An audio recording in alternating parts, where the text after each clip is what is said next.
앞뒤 좌우를 바라보시면서 살아남으셨습니다. 이렇게 인사할까요? 살아남으셨습니다. 야, 걱정 많이 했거든요. 계속 저한테도 문자가 오고 우리 팀장방에도 문자가 올라오길래 많이 확진되셨구나. 그래서 이번 주는 헐비 나겠구나 라는 생각을 했으나 비가 오나 추위가 다시 찾아오나 어떤 역경이 오나 폭풍이 몰아쳐도 이 자리에 앉아 계신 여러분들이 있어서 우리 경산중앙교회는 끄떡 없을 것 같습니다. 맞죠? 여러분 가운데 그 은혜가 충만한 우리 전도대 모든 식구들 되시기를 간절히 소망하고 이제 뭐 한 2주만 지나면 걸린 분들 회복하고 또 걸릴 분들 또 계실 거고 또 회복하고 이렇게 되면 아마 큰 폭풍의 그 바람이 잔잔해질 것 같아요. 그러면 우리는 또 다시 원래대로 우리의 파이팅 넘치는 그런 전도 현장으로 복귀하면 될 것 같습니다. 지난주 여러분 기억하십니까? 지난주 수메르 문명에서부터 시작됐던 그 문명, 우리가 한번 지도를 보면서 우리가 함께 지난주 복습을 할 수밖에 없는 상황이죠. 여러분 지난주는 우리가 창세기 1장부터 11장까지 이렇게 살펴봤는데요. 여러분 성경책 창세기 1장부터 50장까지 읽고 계시죠? 읽으신 분들도 계실 것이고 필사하셨는데 어떠셨나요? 네, 필사하시면서 그 느낌을 살리면서 이제 그런 분들이 있더라고요. 전도대 갔더니 숙제도 줘, 다른 데 가니 또 숙제도 줘, 이래. 네, 어려움을 호소하시는 분들도 계시지만 여러분 세상에 땀 흘리지 않고 노력하지 않고 수고하지 않고 얻어지는 열매는 없더라고요. 그래서 성경도 마찬가지입니다. 하나님 말씀도 우리에게 그냥 주셨지만 이 말씀을 통해서 생명이 자라나는 여러분 삶이 되어질 줄 저는 확신합니다. 그래서 따라가다 보면 우리가 전체를 필사하는 게 아니에요. 그러니까 뭐 우리가 10몇 주 하잖아요. 그러니까 10몇 분밖에 안 해요. 그래서 여러분들 기억하시고 오늘 종이를 제가 나눠드렸는데 지난주 이제 이 종이로 확정하겠습니다. 지난주는 제가 급하게 만든다고 엉성하게 만들었는데 여기 보시면 이제 필사가 있죠. 오늘은 앞뒷면입니다. 그 말은 길다 짧다? 길다라는 말이겠죠. 오늘은 15장 전체를 필사를 하셔야 되는데 보시면 왼쪽 하단에 상단에 보시면 넘버가 적혀 있어요. 넘버 2.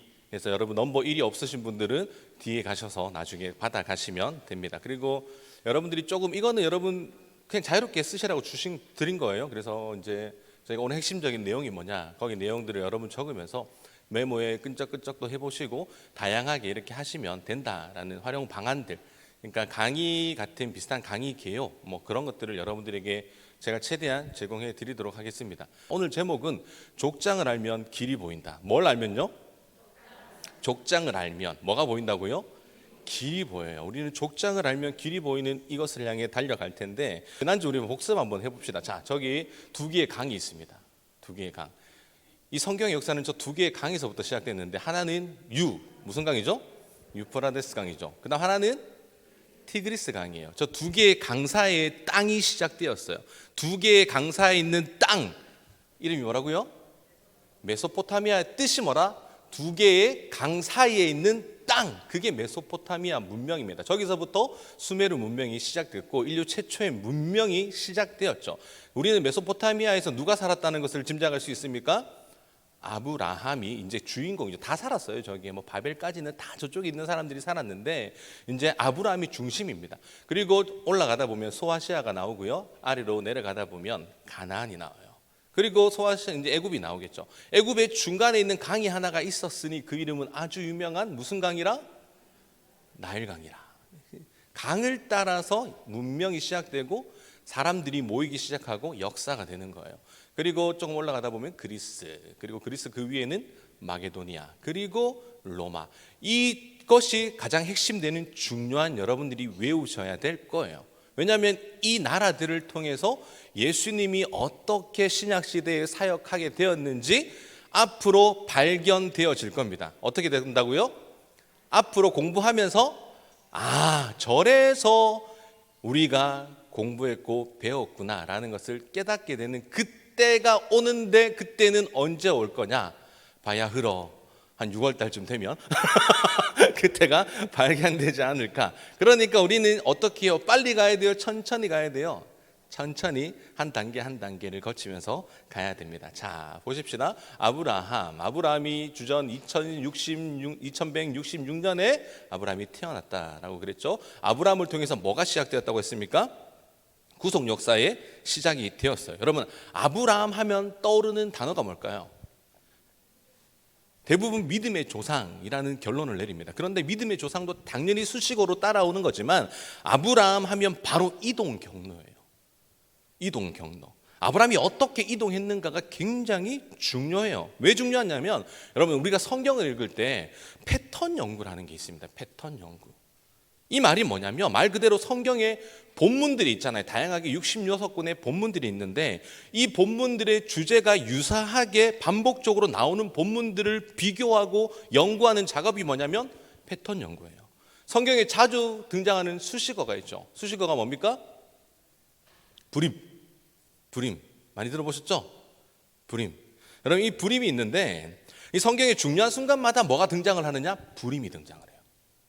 그러니까 아브라함과 사라와의 관계에서도 불임이 있었어요. 그리고 그 불임의 끝에 얻은 아들이 누구다? 이삭이다. 성경의 중요한 순간마다 불임이 나온다고 했죠. 사무엘로 넘어가면 그 후로부터 1000년 후에 한나의 불임이 사건적으로 굉장히 유명합니다. 이 한나의 불임 사건을 통해서 누가 나옵니까? 사무엘이 나와요. 그리고 또 1000년이라는 시간이 흘러요. 그리고 엘리 신약에 넘어가서 엘리사벳의 불임이 성경에 등장을 하고 있죠. 이 엘리사벳의 불임을 통해서 등장하는 인물이 누구냐? 바로 세례요한이에요. 이 패턴을 연구하고 비교하는 작업이 뭐다? 네 글자로 저기 있는 패턴 연구라는 겁니다. 오늘 아브라함과 관련해서 이동 경로에 관련된 패턴이 등장을 해요. 여러분, 아브라함의 이동 경로는 우리에게 그냥 기록되었을까요? 아니면 무언가 의미심장한 뜻을 가지고 기록을 했을까요? 의미가 있겠죠. 성경에는 그냥 기록되었다는 것이 없습니다. 그러면 반대로 물어볼게요. 지금까지 우리는 그냥 읽었나요? 의미를 가지고 읽었나요? 아브라함이 하란을 떠나 우르로 갔더라. 하란이 어딘지, 우르가 어딘지, 우르에서 세겜으로 갔는데 그 세겜이 어딘지, 세겜에서 애굽으로 갔다는데 그런가 보다. 그냥 이렇게 글자 그대로 봤기 때문에 머릿속에 그려지지 않았던 거죠. 여러분, 아브라함이 어디에서 출발한다고요? 저 밑에 계신 할배가 누구예요? 아브라함이에요. 아브라함이 서 있는 곳에 글자가 적혀 있죠.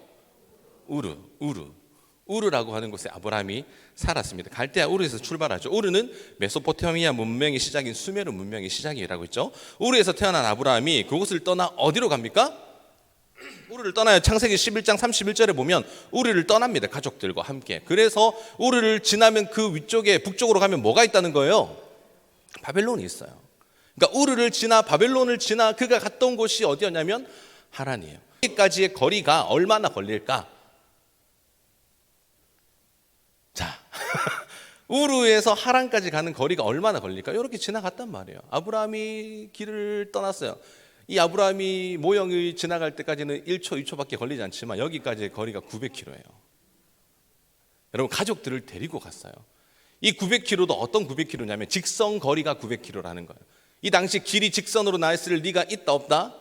없다는 거죠. 산을 넘어 계곡을 넘어가다 보면 적어도 1000몇백 킬로는 걸어갔을 거다. 이 아브라함의 가족들이 이 우르를 떠나 평생 고향을 떠나 그곳을 떠날 수밖에 없는 이유가 무엇이었을까? 왜 떠났을까요? 하나님 불렀어? 아직 안 불렀단 말이에요. 그러니까 데라가 갑자기 어떤 마음이 들었는지 모르지만 떠납니다. 이제. 떠난 이유가 뭐냐면 여러분, 성경에 나오지 않는데 주전 24세기 그러니까 2400년경에 정복 정쟁을 통해 역사상 최초의 제국이었던 아카드 제국이 성립이 돼요. 그러니까 제국과 왕국의 차이점이 뭐냐면 여러분, 왕국은 왕이 국가를 통치하는 거잖아요. 맞죠? 제국은 뭐냐면 몇 개 이상의 왕국을 이 휘하의 국가를 거느리는 것을 이야기하는데 그게 제국이에요. 그러니까 메소포타미아 지역은 우마의 왕이었어요. 수메르인이었던 루갈작시카, 이름도 굉장히 어려워, 맞죠? 루갈작시카에 의해서 패권을 차지하게 됐는데 이 사람이 25년만 통치하고 그 나라가 아카드인에게 넘어가 버립니다. 이 패권을 잡았던 인물이 누구냐? 아주 유명한 인물이죠. 최초의 왕 사르곤 1세라고 하는 이 왕이었어요. 이 왕이 55년간 나라를 통치하고 다스려요. 약 200년간 이 제국이 아카드 제국이 유지가 됩니다. 그리고 이 제국에 의해서 또 제국이 영원하지 않지 않습니까? 성경을 여러분 계속 저하고 읽겠지만 영원한 제국은 없어요. 다 무너져요. 아무리 제국이 영원할 것 같았지만 언젠가는 무너집니다. 그리고 이 제국을 이어서 이란 고원에서 침입해온 구티족에 의해 구티족의 침입으로 이 족속이 멸망하게 돼요. 구티족이 약 100년간 다스립니다. 그리고 수메르 지방 연안에 있던 도시들 중에 우르크의 지배자였던 우투헤갈에 의해서 이 100년 후에 우르크의 지배였던 우투헤갈에 의해서 멸망을 당해요. 그때가 언제냐? 2100년경이에요. 그러니까 아브라함이 그때 당시 태어났겠죠. 살았을 나이였겠죠. 자신들이 땅을 찾아서 굉장히 기뻐했습니다. 내부적으로 그런데 권력 다툼이 일어나니까 이 우르크의 지배자였던 우트 헤갈도 7년밖에 다스리지 못해요. 그리고 우르 남무에게 왕위를 찬탈당합니다. 이때가 바로 우르 제3왕조라고 부르거든요. 굉장히 평화의 시대였어요. 평화. 그런데 여러분, 평화가 영원합니까? 흐름은 똑같아요. 영원한 건 없어요. 갑자기 기후 변화가 일어나기 시작하면서 사람들이, 이때가 우르 제3왕조 시대 때거든요. 사람들이 홍수와 가뭄과 물 부족 현상들이 생기기 시작했던 거죠. 그리고 엘라민들이 침입하기 시작하면서 혼란기에 접어드는데 물 부족 현상이 계속 일어나는 겁니다. 이런 시대적인 어려움을 누가 겪었다는 거예요? 누가 겪었다는 거예요? 데라의 가족들이 겪었다는 거예요. 살 수 있었다 없었다? 살기 굉장히 어려운 순간이 되었기 때문에 목숨 걸고 떠난 거예요. 어떤 일이 생기고 무슨 일이 발생할지 모르는 그 여행길 가운데 목숨 걸고 가족들을 이끌고 갔다라는 거예요. 여러분, 길을 떠나 하란에 도착했는데 그 지역이 여러분 어디였죠? 하란이라고 했죠. 하란은 뭘 섬기냐면 난나라고 하는 달신을 섬기는 지역이었습니다. 달신이 수메르 문명의 7개의 신들 가운데 하나였어요. 그러니까 데라가 원래 신을 만드는 직업을 가지고 있었잖아요. 처음 들어보셨어요? 데라가 우상을 만드는 작업을 하고 있었잖아요. 수메르 문명이 발달하면서 뭐가 이제 수출됐다고요? 지난주 얘기했죠. 까먹는 게 은혜다. 네, 까먹는 게 은혜다. 지난주 얘기했잖아요. 우리가 수메르 문명이 발달되면서 우상화 시키면서 이제 이야기를 만들었어요. 우상들이 이름을 붙이고 모형을 만들고 그것이 수출되고 가나안, 아시리아, 바벨론으로 수출됐단 말이에요. 우상들이 수출되니까 그 당시 의지할 게 신밖에 없잖아요, 사람들이. 그러니까 이 난나 신이 하란에 있었던 거예요. 데라가 신을 만드는 사람이었기 때문에 아브라함이 정착하기에는 맞는 신을 섬겨야 돼요. 왜냐하면 신 때문에, 이 종교 때문에 전쟁이 일어나니까. 그래서 하란으로 도착했는데 살기에 평화로운 겁니다. 왜냐하면 자기가 섬겼던 7개의 신 중에 한 신을 섬기는 달신이었던 이 난나 신을 섬기는 지역이었기 때문에 그렇죠. 그리고 여러분, 여기서 하란에서 누가 죽습니까? 데라가 죽어요. 어떤 연유로 죽었는지 모르지만 성경에는 205살에 죽었다라고 그렇게 이야기를 하죠. 그리고 나서 이제 아브라함과 그 남은 가족들이 이제 이 조카를 데리고 이 땅을 떠나야 되는 상황이 됩니다. 그래서 어디로 떠나느냐? 아브라함이 계속적으로 가죠. 그 다음에 갔던 곳이 어디냐면 3번에 뭐라고 적혀있죠? 약속의 땅에 도착을 하는데 거기가 세겜이었어요. 여기 세겜과의 거리가 가까웠을까요? 멀었을까요? 이제 여러분들 딱 짐작이 오죠? 저 정도에서 저까지의 거리가 900km였으면 여기서 여기까지의 거리는 대략 어느 정도의 거리다? 800km 정도 거리예요. 그러니까 이것도 직선 거리라는 거예요. 그러니까 총 합치면 아브라함이 우르를 떠나 그냥 가로질러 가면 되는데, 비행기 타고, 맞죠? 당시 그게 없잖아요. 그러니까 걸어갔단 말이에요. 걸어갔는데 세겜까지 가는데 거리가 대략 2,500km에서 3,000km는 걸어갔을 거다. 여러분이라면 말씀에 순종해서 그렇게 갈 수 있겠냐는 질문을 여러분들에게 던집니다. 갈 수 있습니까? 오늘 말씀 하나님께서 갑자기 나타나셔서 사랑하는 권사야, 사랑하는 집사야, 너에게 복을 줄 테니 너는 내일 당장 너희 집을 팔고 떠나라 하면 여러분 떠나실 분 손? 한 분 계셨어요. 아멘. 믿음대로 될지어다. 네, 그런 어려운 상황 가운데 아브라함이 순종을 했던 겁니다. 그러니까 이 순종은 그냥 순종이 단순하게 말씀을 따라갔다라는 그 순종이 아니라 모든 걸 다 포기하고 갔다라고 하는 그런 전자에 우리가 순종이었음을 보게 되겠죠. 그런데 여러분, 아브라함이 이렇게 긴 이동 경로가 그냥 기록될 리 없다고 했죠. 이동 경로는 어떤 사건을 기록하는가? 바로 여러분 이제 다 넘겨볼게요. 주전 586년, 여러분이 기억하셔야 됩니다. 주전 586년에 남유다가 멸망을 당해요. 주전 722년에 북이스라엘이 멸망을 당하거든요.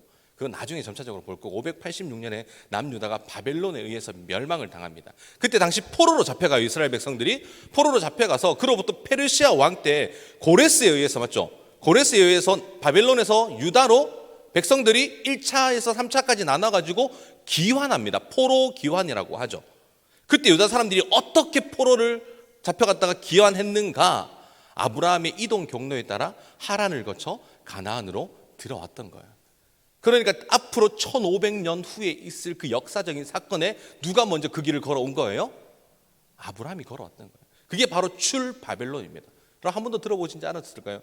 출바벨론. 이게 포로 기환 때 일어났던 아브라함이 그 먼저 그 역사를 밟았던 그 길을 1500년 후에 유대인이 이 길을 걸어오게 된다라는 거예요. 아브라함이 가나안에 있을 때 여러분 기근이 들어요. 12장에 딱 도착을 했는데 이 세겜에 왔는데 기근이 들어갔고 어디로 갑니까? 세겜에서 어디로 갔죠? 4번에 보면 애굽으로 가요. 애굽에 가서 잠시 이민을 합니다. 거기서 창세기 12장에 바로에게 자신의 아내를 누구라고 속이죠? 누이라고 속여요. 그리고 어려움을 겪죠. 나중에 바로가 아브라함에게 많은 돈을 주면서 가나안으로 돌아가게 하는데 이게 뭐랑 비슷합니까, 여러분? 애굽과 비슷한 거예요. 이게 바로 패턴 연구라는 거예요.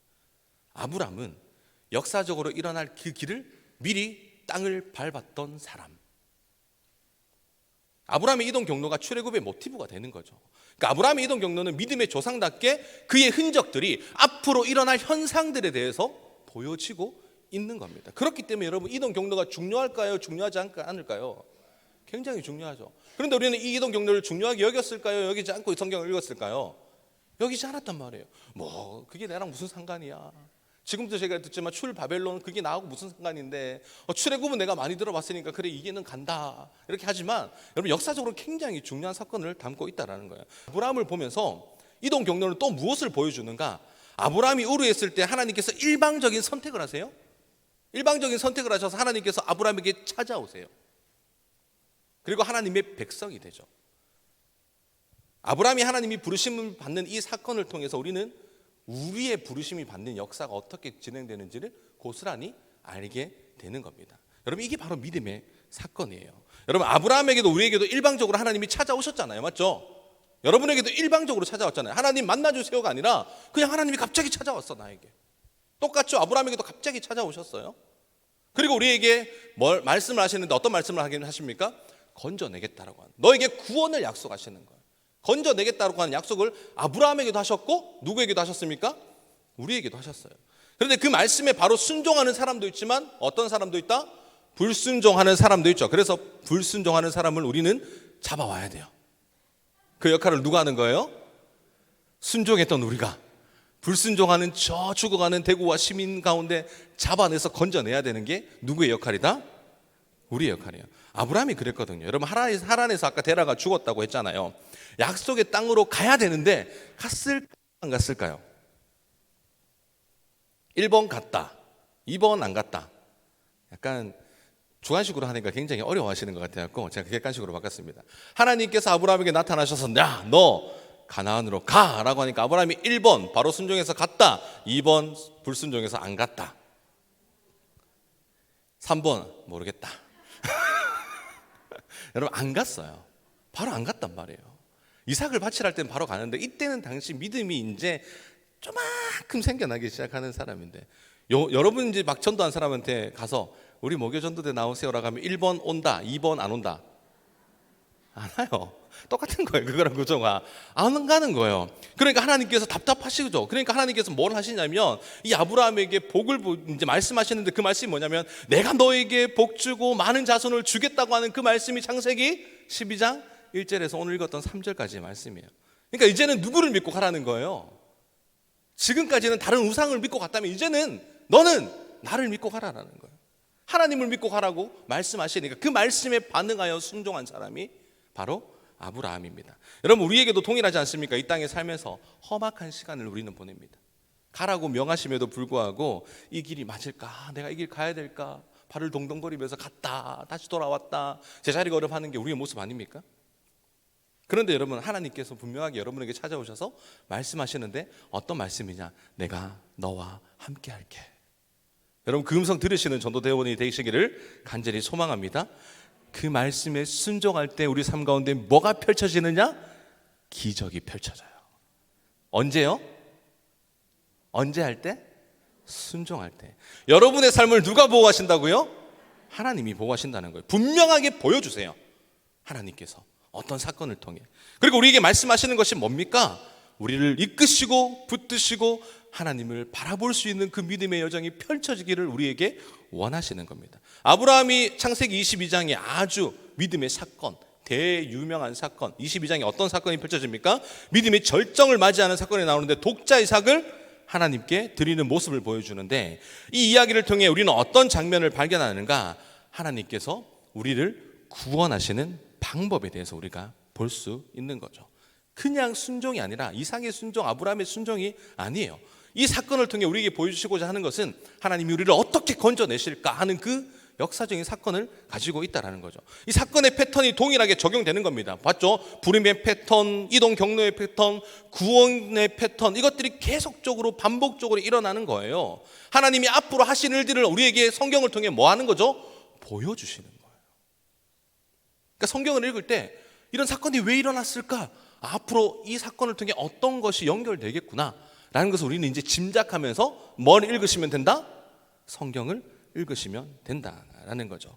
여러분, 하나님이 아브라함에게 찾아오셔서 이삭을 바치라고 명해요. 다음 날 그는 사흘 길을 걸어갑니다. 믿음으로 반응하고 순종을 하죠. 하나님께서 경상과 대구에 살고 있는 우리에게 찾아오셔서 말씀하시는데 그 말씀이 뭡니까? 내가 너를 위해 내 아들을 죽였다는 거예요.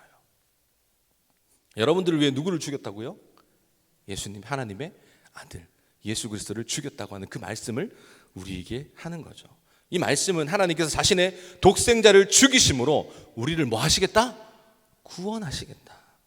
그러니까 우리가 믿음으로 받아들이고 성령으로 거듭나 하나님이 백성이 되면 내가 너를 지켜주겠다고 하는 이 약속이 영원토록 우리 삶 가운데, 우리 가정 가운데 유효하다는 거예요. 하나님이 말씀으로 찾아왔죠. 우리를 지켜주겠다고 약속을 하셨죠. 그 말씀에 우리는 뭘 하면 돼요?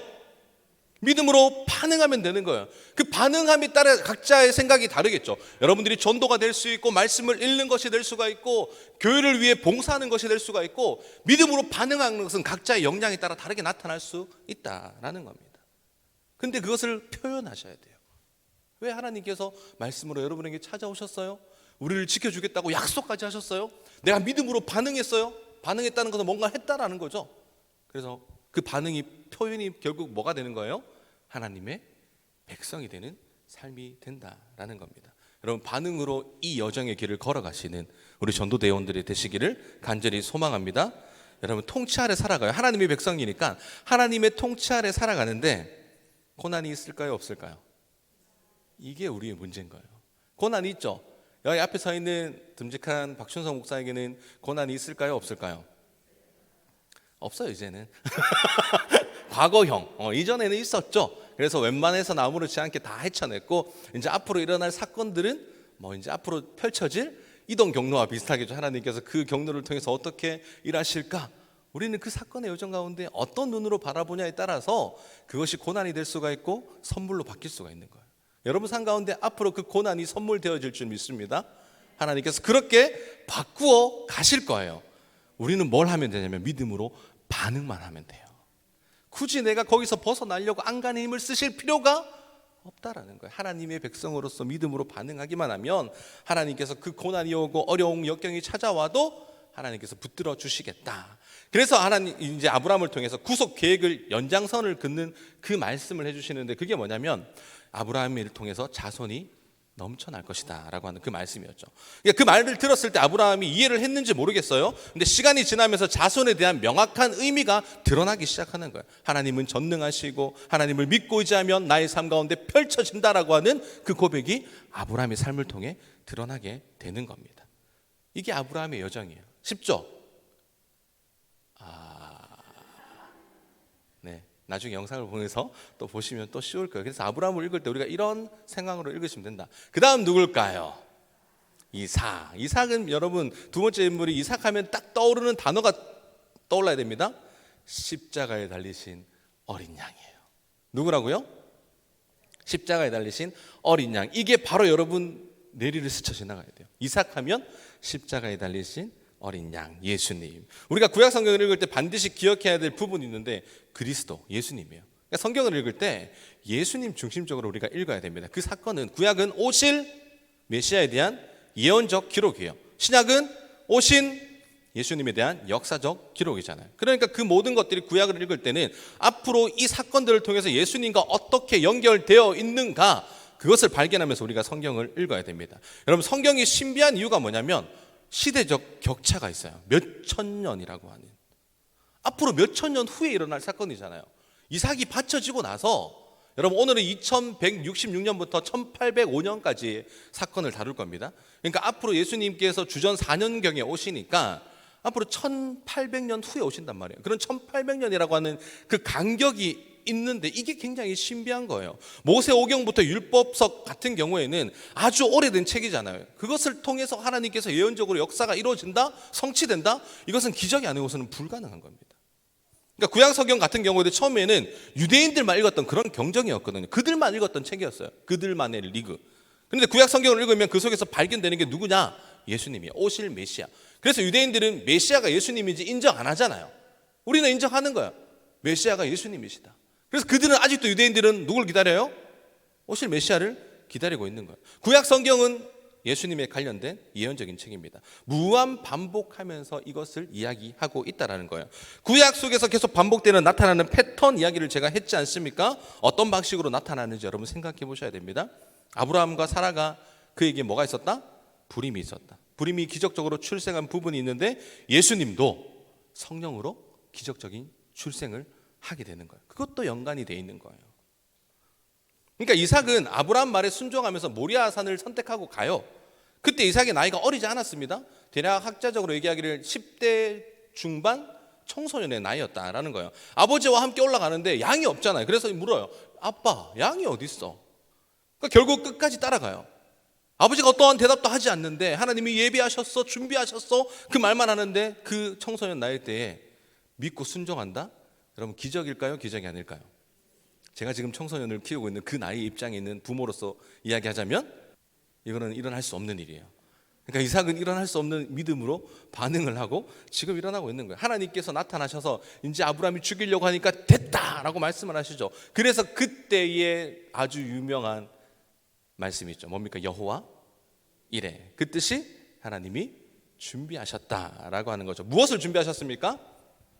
어린 양을 준비하셨어요. 이삭을 죽이려고 하는 그 장면에서 하나님께서 어린 양을 준비시켰단 말이에요. 이 사건을 통해 보여주는 게 뭐냐? 예수님이 십자가에 달리신 어린 양. 우리를 위해서 어떻게 죽으실 건지에 대한 명확한 자신을 보여줍니다. 그러니까 이삭의 이야기는 다른 족장들과 비교했을 때 분량이 짧아요.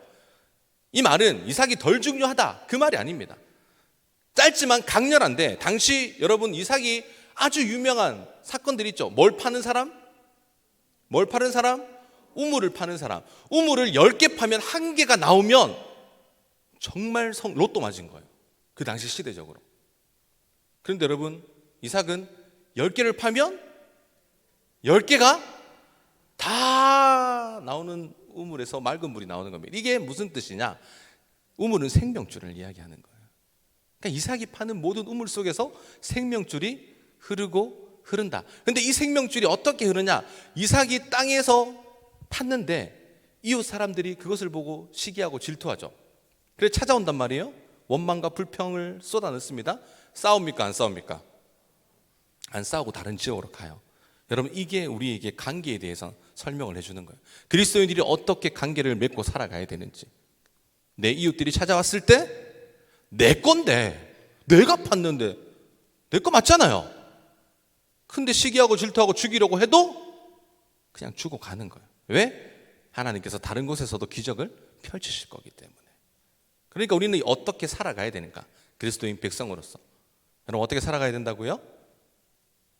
양보하며 화해하며 안아주며 기도하며 살아낼 수 있는 여러분들이 되기를 간절히 소망합니다. 그래서 이삭의 여정을 짧게 이렇게 나눌 수 있어요. 왼쪽에 보시면 나이고요. 40살, 60살, 100살 희생 제물로 드려졌잖아요. 오늘 그렇게 드려지고 리브가와 결혼을 합니다. 몇 살 때? 40살 때. 그게 밑에 보면 성경 구절입니다. 여러분 나중에 한번 보시면 될 것 같아요. 이걸 자세하게 설명할 시간은 없을 것 같고 에서와 야곱이 60살에 출생을 해요. 에서와 야곱이 60살에 출생을 하는데 여러분 아브라함이 몇 살에 죽어요? 175세 맞죠? 그러니까 이삭이 60살에 에서와 야곱을 낳습니다. 근데 창세기 25장에 보시면 아브라함이 먼저 죽어요. 그리고 나서 에서와 야곱이 태어나요. 그래서 아브라함이 믿음의 자손들을 못 봤다라고 가르치는데 그건 오류죠. 성경은 역사적이지만 시간적으로 배열되지 않습니다. 왜냐하면 에서가 60살에 낳았으니까 아브라함이 몇 살 때 이삭을 낳았죠? 100살 때 낳았잖아요. 그러니까 이때 아브라함 나이는 몇 살이에요? 아침부터 이렇게 수학을 하라고 하니까 이제 머리가 아프시죠? 160살이에요. 맞죠? 그러니까 살았어요, 죽었어요? 살아있다는 거예요. 그러니까 25장에는 먼저 사건이 아브라함이 죽는 사건이 먼저 나오고 그 다음에 누가 나오냐면 야곱과 에서가 태어난 게 나와요. 그래서 우리는 못 봤구나 이렇게 생각하는데 그게 아니에요. 분명하게 기억하실 것은 아브라함은 자신들의 손자를 봤습니다. 자, 그래서 그 사건이 펼쳐지죠. 그리고 100세 때 하나님께서 이삭에게 나타나시면 똑같이 하나님께서 이삭에게 나타나셔서 에서 대신에 야곱에게 축복하는데 이때 이삭의 눈이 멀었다고 얘기하잖아요. 죽을 때가 다 돼서 제가 물음표를 해놨잖아요. 이때 나이가 대략 아브라함이 죽기 25년 전, 이삭이 죽기 25년 전이었을 거예요. 그러니까 축복하고도 몇 년을 더 살았다는 거예요. 20년 이상을 더 살았다는 거예요. 그러니까 바로 죽었다라고 생각하시면 안 돼요. 그러니까 영안이 다 흐려졌다라고 여러분들은 그렇게 성경을 보셔야 됩니다. 그리고 이삭이 몇 살 때 죽습니까? 180살에 죽는 것이 창세기 35장에 나온다. 이런 시간 순서가 있다라는 것을 여러분 기억하시면 될 것 같고, 자, 이제 중요한 인물입니다. 누구죠? 야곱이죠. 야곱하면 여러분 생각나는 게 굉장히 많을 거예요. 그런데 야곱하면 여러분이 기억하실 것만 제가 이야기해 드릴게요. 베델만 기억하십시오. 베델. 뭘 기억하라고요? 야곱하면 베델. 이 베델의 뜻이 뭡니까?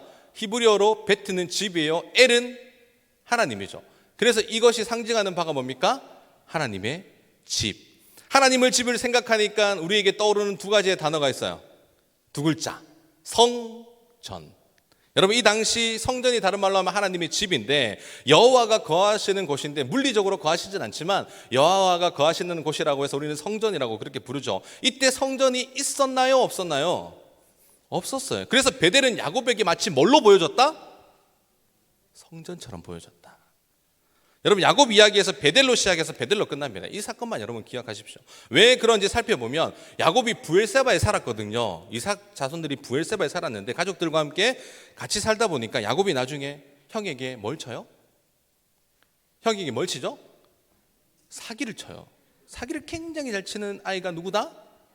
야곱이다. 또 이 시대에 사기를 굉장히 잘 칠 것 같은 사람이 누구다? 우리다. 그런 거예요. 그렇게 이어지죠. 사기를 치죠. 태어날 때부터 에서의 발꿈치를 잡고 태어나는데 평생 속이고 사기치고 사는 인물이 야곱입니다.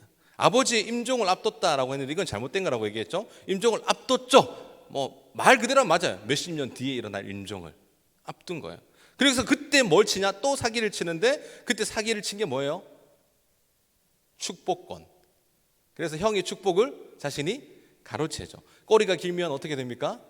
잡혀요. 그래서 걸려요. 그래서 에서가 또 힘이 장사잖아요. 이제 죽이겠다라고 마음을 먹습니다. 사냥하고 온 이 에서가 열이 받아갖고 야곱을 당장 나와라고 하는 죽이기로 하는데 그 이야기를 누가 들어요?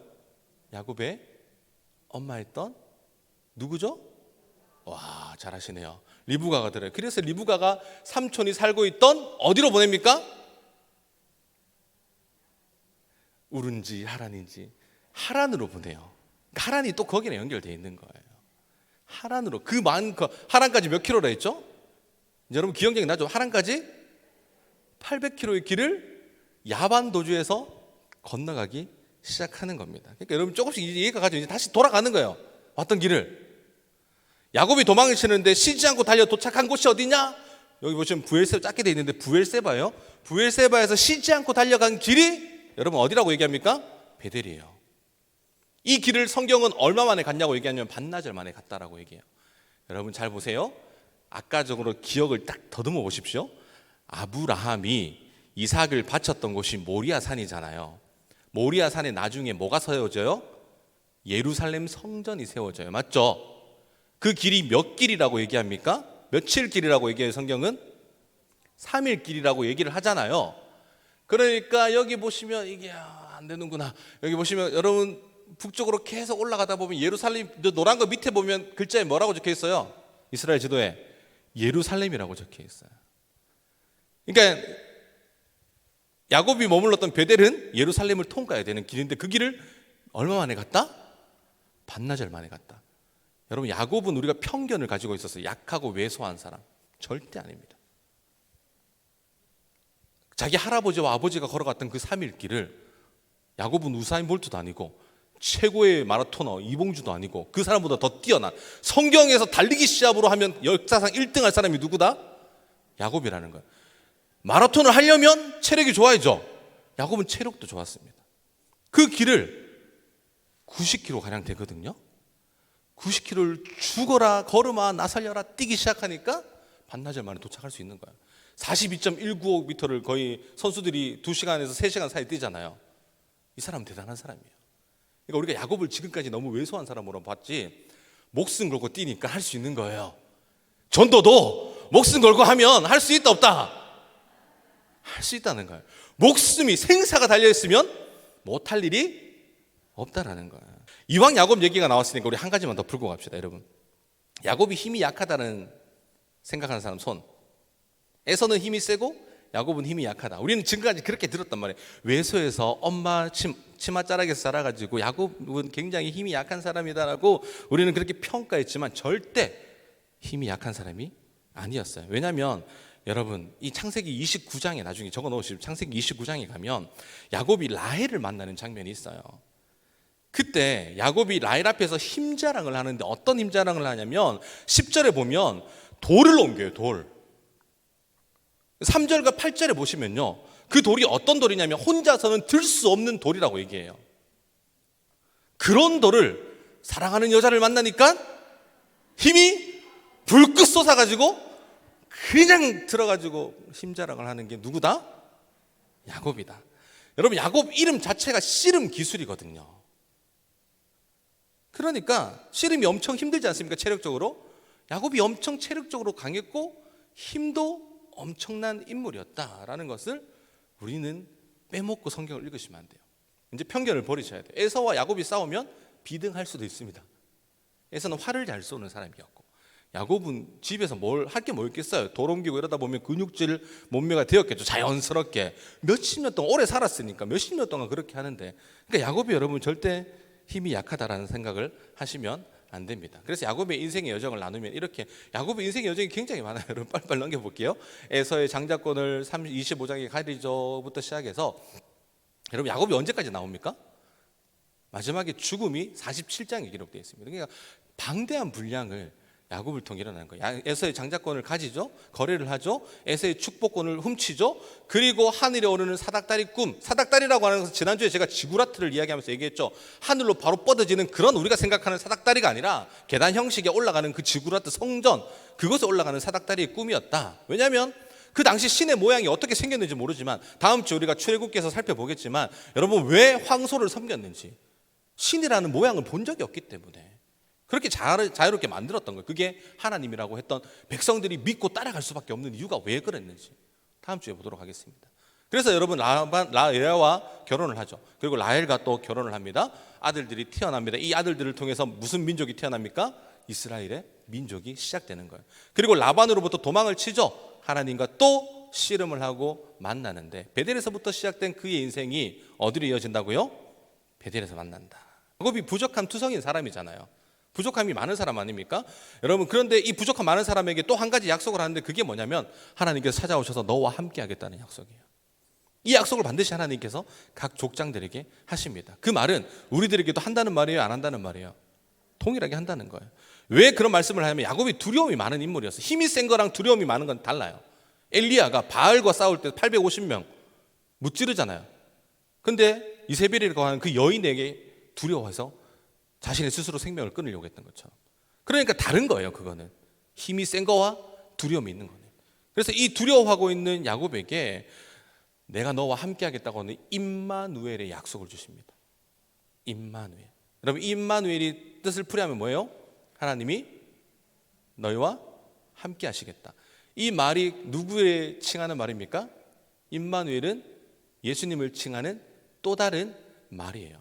그러니까 이 베델은 마치 예수님이 오실 그 길을 예비한 장소였던 거죠. 임마누엘로 찾아오실 것이다. 앞으로 이 야곱 족속을 통해 누가 태어난다는 것을 이야기하는 거예요. 예수님이 태어나실 거다. 유다를 통해서 그 족장들이 이어지면서 족보들을 끝에는 등장하는 인물이 있었으니 그 인물이 바로 예수님이다. 족장의 마지막 인물이 요셉인데 요셉 하면 떠오르는 것이 있죠. 고난받는 예수님. 요셉이 37장부터 등장을 하기 시작해서 그가 노예로 팔려가죠. 노예로 팔려가서 어떻게 됩니까? 감옥에 갇혀요. 감옥에 갇히고 왕의 관원장의 꿈을 해석하고 그 다음에 바로의 꿈을 해석합니다. 꿈을 해석해요. 꿈꾸는 자 요셉 맞나요? 틀렸나요? 꿈꾸는 자 요셉. 요셉처럼 꿈을 꾸세요라고 하는데 그 말은 틀린 말이에요. 사실 요셉은 꿈꾼 거는 하나님이 꾸게 하신 거죠. 요셉이 꾸고 싶어서 꾼 게 아니에요. 더 정확히 풀이하면 꿈을 해석하는 자가 요셉이에요. 그래서 이 성경, 창세기 성경을 누가 나중에 읽습니까? 다니엘이 읽어요. 나중에 보시겠지만 갈 거예요. 거기까지. 다니엘이 읽어서 다니엘이 요셉을 통해서 꿈이 하나님께 있구나. 그래서 느부갓네살 왕에게 찾아갈 수 있었던 거예요. 왜? 꿈의 해석은 하나님께 있기 때문에. 그래서 그들이 살아났던 그런 역사적인 배경도 있습니다. 요셉의 꿈이 해석되어짐을 통해서 나중에 다니엘이 살아나게 되는 그런 연결고리가 있죠. 그리고 총리로 임명을 받고 가족들과 상봉을 하는 이 장면들이 요셉의 인생의 흐름이다. 그런데 요셉을 보면 예수님과 비슷한 유사한 점을 10가지나 발견할 수 있는데 첫 번째가 뭐냐면 초자연적인 출생이에요. 맞죠? 예수님도 초자연적으로 출생하셨잖아요. 요셉도 라헬이 임신하지 못했는데 하나님께서 그를 사랑하셔서 불쌍히 여기셔서 누구를? 요셉을 태어나게 했던 겁니다. 둘째는 뭐냐면 형제들에게 미움을 받아요. 요셉이 12명, 11명의 형제, 10명의 형제들에게 미움을 받잖아요. 그리고 나서 예수님도 어떻게 되죠? 예수님의 형제들에게 똑같이 미움을 받습니다. 근데 요셉이 누구에게 미움을 당했습니까? 요셉이 미움을 당한 인물이 있잖아요. 앞으로 이스라엘의 민족들에게 미움을 당해요. 예수님도 앞으로 누구에게 미움을 받아요? 이방인이 아니라 유대인들에게, 동족인들에게 미움을 받는 것. 똑같은 거죠. 그리고 세 번째는 다스리는 자로서 거부당합니다. 요셉은 아버지께서 세마포 옷을 입혔다라고 하는 그 당시 세마포가 의미하는 의미가 뭐냐면 내 다음 왕은 너다 이거예요. 진짜 핵심적인 내용은 왕으로서 통치자로서 임명했음에도 불구하고 형제들에게 거부를 당해요. 예수님도 마찬가지죠. 제자들에게 결국 버림을 당하시잖아요. 다스리는 자로 그렇게 다스리고 가르쳤는데 버림을 당하세요. 네 번째는 뭡니까? 형제들에게 모함을 받습니다. 요셉이 형제들의 모함을 통해서 그 굴에 빠지기도 하고 팔려가기도 하잖아요. 그런 것처럼 예수님도 제자들에게 버림을 당해요. 다섯 번째 뭡니까? 요셉은 은 20에 팔리죠. 예수님은 은 30에 팔립니다. 동일하게 가룟 유다에 의해서 팔리는데 가룟 유다, 여러분 가룟 유다가 이름일까요? 유다가 이름일까요? 유다가 이름이고 가룟인, 가룟 사람 유다 이런 거예요. 알겠죠? 여섯 번째 뭡니까? 종으로 섬기셨습니다. 요셉은 종이 되었죠. 팔려가서 종으로 섬겼단 말이에요. 예수님도 이 땅에 하나님의 종으로서 우리를 종으로 섬기러 이 땅에 오셨다라는 거. 그리고 일곱 번째 뭐죠? 무고로 인한 유죄 판결을 받았습니다. 죄가 없었단 말이에요. 요셉도 죄가 없었잖아요. 보디발. 여러분 보디발이라고 하는 그 인물도 여러분 이름이 아니에요. 요셉이 나올 때 애굽의 이름이 등장하지 않습니다. 애굽 사람이에요. 나중에 지금 시간이 풀 수 없는데 그냥 레라고 하는 신을 섬겼거든요.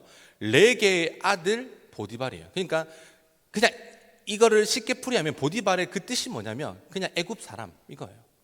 그러니까 여기에 대한 썰도 있는데 지금 풀 수가 없는 그런 썰입니다. 나중에 또 시간이 되면 기회가 되면 풀어드리도록 하겠습니다. 그래서 그런 무죄로 갇히게 되는. 그리고 여덟 번째가 뭡니까? 우리의 구원자가 되셨어요. 요셉이 나라와 민족을 구원하지 않습니까?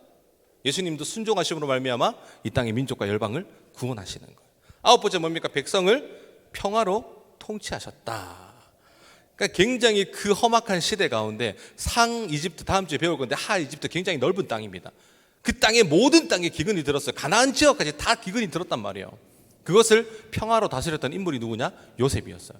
예수님이 이 땅에 오셔서 우리에게 뭘 주시려고? 샬롬, 평안을 주시려고 이 땅에 우리에게 오셨다라는 사실이죠. 그리고 열 번째 마지막 중요하죠. 악을 선으로 바꾸셨어요. 형제들이 팔았단 말이에요. 아버지가 살았을 때는 아버지를 봐서라도 우리를 죽이지 않을 것 같았는데 아버지가 죽고 나니까 형제들이 두려워요. 그러니까 요셉에게 찾아오죠. 그때는 내가 잘못했어. 다시는 안 까불게 라고 하지만 하나님이 미리 예비하신 길이다 라고 요셉은 그 악을 선으로 바꾸세요. 유대인들이 예수님을 팝니다. 십자가에 달려 죽으셨습니다. 여러분 같으면 살리겠어요? 죽이겠어요? 죽여야 되는 게 맞아요. 그런데 예수님은 그 악을 선으로 바꾸셔서 우리의 구원자가 되어 주셨다. 이것이 예수님 이야기에 나오는 요셉과 유사한 10가지의 특징들이 있다라는 사실이에요. 여러분, 우리가 성경을 읽을 때 다양한 면이 있습니다. 그 다양한 면을 어떻게, 어떤 각도로, 어떤 역사적인 배경을 가지고 읽느냐, 이거를 알고 읽는 것과 모르고 읽는 것의 차이가 굉장히 커요. 그래서 앞으로 여러분들은 이런 단계를 거치다 가다 보면 나도 어느 정도의 흐름을 잡을 수 있는, 그러니까 이 총체적으로 인생은 고난의 연속인데 우리가 세상 사람들과 비교하면서 여전히 우리에게는 고난이 남아있어요. 여러분 지금도 직면하고 있는 고난이 계실 겁니다. 해결해야 될 그 문제들이 우리 앞에 있을 거란 말이에요. 우리 속에는 그 고난이 있지만 그 속에 또 뭐가 있냐면 하나님의 약속이 있다는 거예요. 족장들을 통해서 길이 보인다고 했던 이유가 뭐냐면 족장들 누구 하나 순조로운 인생을 산 사람이 없습니다. 고난의 연속의 길을 걸어갔다는 거예요. 근데 그 고난의 길의 연속의 길을 걸어가다 보면 결국에는 순종하면 하나님께서 붙들어 주신다고 하는 약속이 있는 겁니다. 하나님이 보여주시고자 하는 그 놀라운 은혜가 여러분에게 펼쳐진다는 거예요. 믿으십니까? 여러분이 지금 직면하고 있는 그 고난도 앞으로 펼쳐나가실 그 하나님의 역사로 남아질 거라는 그 사실을 명심하면서 남은 자를 명심하십시오. 이 시대에 남은 자가 누구라는 거예요? 여러분이라는 거예요. 그 가정에 남은 나를 통해서 돌아오게 되는 역사. 자, 그러면 이번 주 성경 필사 여러분이 기다리고 기다리셨던 성경 필사 창세기 15장 1절에서 21절 말씀을 다 쓰셔야 됩니다. 창세기 15장을 쓰신다고 생각을 하시면 되는데 1절과 3절은 아브라함의 상황이에요. 어려운 상황. 여러분도 어려운 상황들 있잖아요. 그것을 비교해 보십시오. 아브라함이 이런 어려운 상황 속에서 이런 일이 있었구나. 4절과 5절은 그 상황 속에서 헤쳐나가니까 하나님께서 뭘 주시는 거예요? 약속을 주시는 거예요. 그리고 6절과 8절은 뭘로 이어지냐? 그 약속을 믿고 믿음, 기억, 또 하나님께 질문을 하는 그런 시대죠. 그리고 9절에서 17절은 언약식에 관련된 겁니다. 그러니까 앞으로 13절에서 16절은 출애굽, 가나안 정복 전쟁에 대한 예고를 이때 하시는 거예요. 하나님께서 앞으로 펼쳐질. 그리고 18절에서 21절은 요약이죠. 땅에 대한 구체적인 약속을 하는 것이 15장의 내용입니다. 그래서 여러분들이 다음 필사하실 때 이런 내용의 필사를 해야 된다는 것을 기억하시면서 성경을 읽으면 여러분에게 유익할 거다. 그래서 오늘 우리가 나눈 연대가 언제다? 주전 2166년부터 요셉이 죽는 때가 언제냐면 주전이라는 말을 뺄게요. 1805년에 죽어요. 그러니까 우리는 1805년까지의 역사를 지금 2주간에 살펴서 왔어요.